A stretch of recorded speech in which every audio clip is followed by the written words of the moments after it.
Wiz, they've won 7 of 9, and this one is pretty easy to sell. Anthony Davis, a monster game. Lakers up 22. LeBron finds him for the layup plus the foul later in the quarter. Westbrook finding AD. Second chance effort, and just hang on the rim after that. Aggressive finish. Wizards with no answer whatsoever for the big man out of Kentucky. Fourth quarter, LeBron James, he played exceptional. AD played even better. 50 points on the night, and he's not done. A monster 55 points, 17 rebounds. He doesn't got the juice, he's got the... His recent success has been a dominant stretch by Anthony Davis. He has averaged over 31 points while grabbing more than 16 rebounds per game in his last 7 games. Now, prior to AD, the last Lakers player to average 30 points, 15 rebounds, and shooting 60% over a 7-game span was Shaq during his MVP season in 99 to 2000. So, 20 games into the season, almost a quarter mark. Stephen A., how do we really assess the state of the Lakers right now? Well, first of all, we give them props where it's due, because as awful as they showed themselves to be in the first 12 games this season, they showed that there indeed is life when they're playing against mediocrity. I would remind everybody that 3 of their victories have been against the San Antonio Spurs. True. Another victory has been against the Detroit Pistons, okay? They lost to the Indiana Pacers. After being up 17 in the That's fourth. right. But I will give credit where credit is due.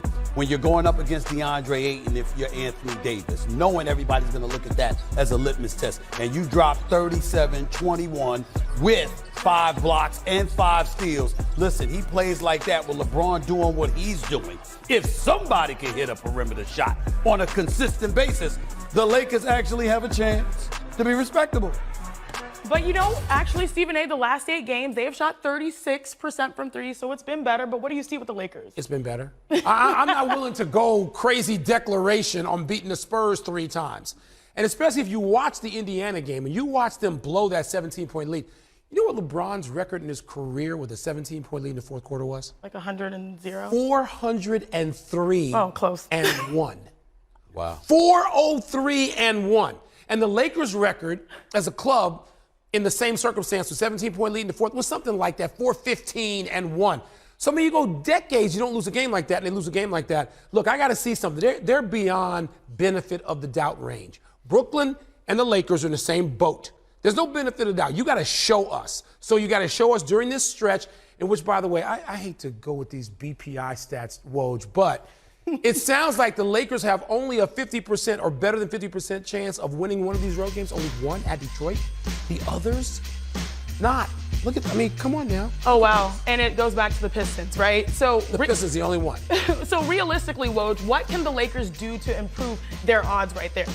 Listen, there are deals around the edges that the Lakers could do here between now and the trade deadline, but the kind of wholesale changes that people want to see, dramatic improvement, it's going to be really difficult. I think what the Lakers are faced with is, do we have 2 great assets that really matter, the 27 and 29 unprotected first-round picks, and whenever you gas those, whenever you use those, that's going to be your team moving forward. And I think for the Lakers, they look at next summer when they're going to have $30 million in cap space, keeping those picks. Then you're looking at deals at the draft, at the beginning of free agency.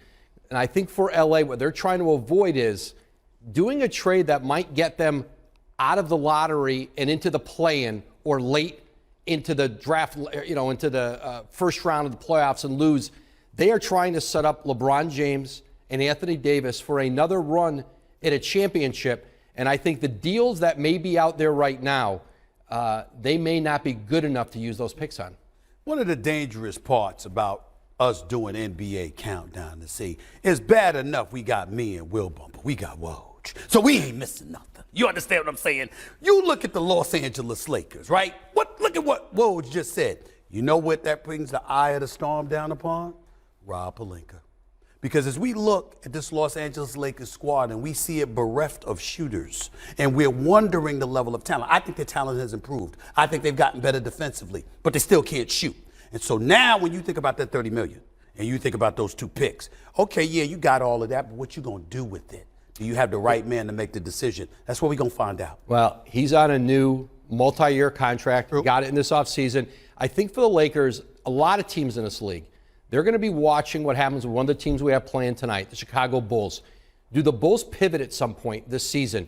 Do some of their players become available? That's not the case now, but I think for the Lakers between now and February 9th, are there some high-end talent that is not available now that becomes available closer to the deadline? Are we speaking of a certain guy who just was paid $215 million and is from Southern California? Might his name come up?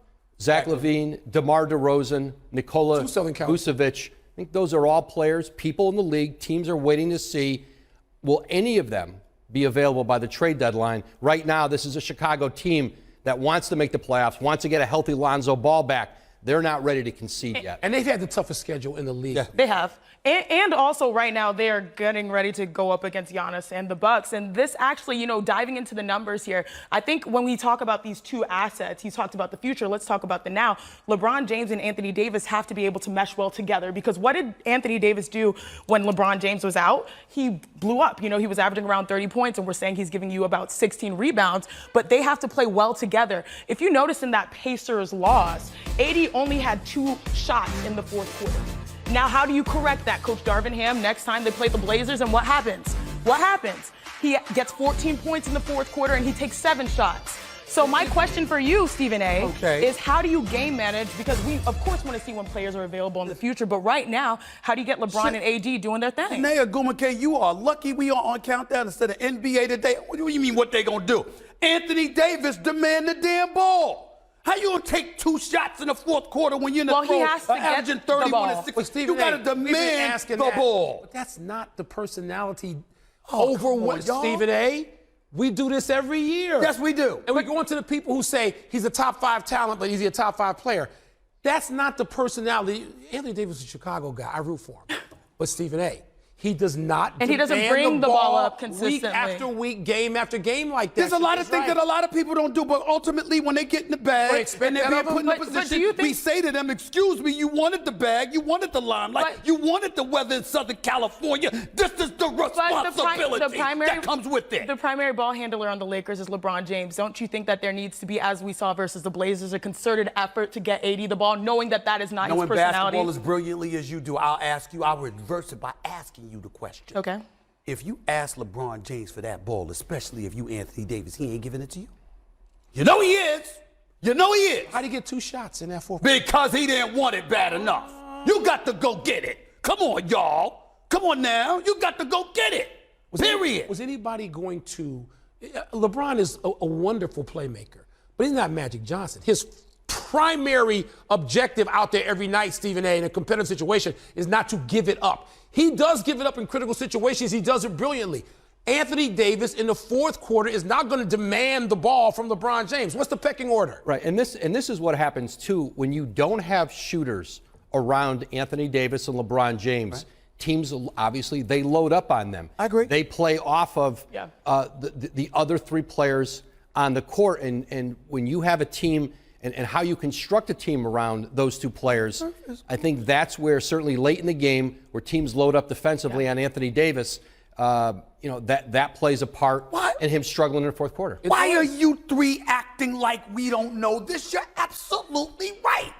We're not talking about what happened. We're talking about the fact that it shouldn't. If Anthony Davis sat up there and said, I'm that dude, I ain't trying to get traded to some cold weather city. I like it here in Southern California. I want to be here for years to come because I'm going to be here when LeBron James is gone. Give me the damn ball. They'll give it to him. You got to want it. Well, LeBron James is not, as you mentioned, Magic Johnson, but he's close. 9 assists away from passing Magic Johnson for 6 all time. He might be able to get that. That's total.